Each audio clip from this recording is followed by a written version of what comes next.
kabita urang lamun nyaritakeun sidina Abu Bakar Siddiq radhiyallahu anhu.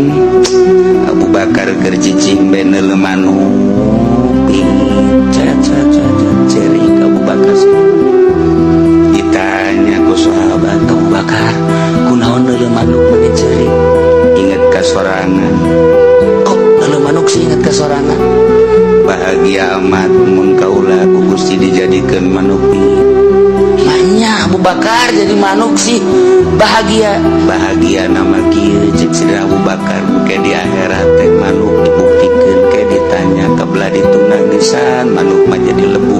Eueuh hisab eueuh naon aya Abu Bakar ke di akhirat kumaha? Ditanya tentang salat, beres tah henteu salatna khusyuk tah henteu salatna. Wah mulai tah urang. Aduh tadi ngeunah.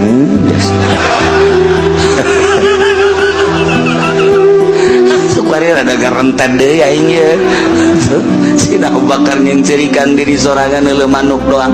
Aya ngamat neuleuh manuk cek nyana jadi manuk.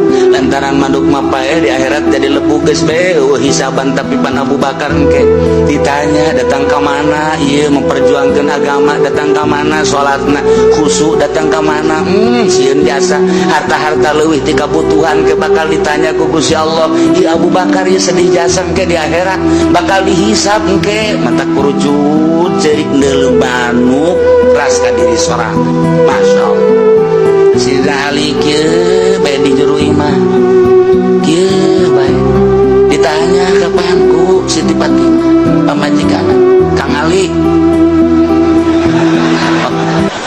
Benar mangalamun bae sakieu geulisna ieu pamajikan mesti dilamun keneh bae.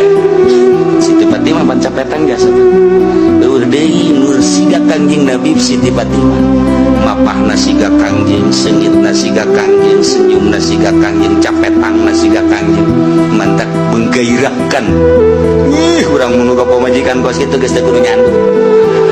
Atuh ieu mah deuk teu teu nyandungna atuh. Ditanya manyun bae. Dibere ku diberena komo teu dibere mah. Aduh, udah kisuk-kisuk lain mangi kutang ngebeledeh. Bae teh urang nyandung bae kitu lho pamajikan kurang saregep pasana ieu. Jatuh urang Lampung Pararuti. Wah, beres. Coba Siti Fatimah. Kang Ali, kunaon sing ngalamun? Teu kunaon. Lain kitu besi anu dipikiran. Tah, aya teh aya teh aya naon-naonan cek Siti Fatimah. Besok Siti Fatimah. Mangi sahabat nu saja.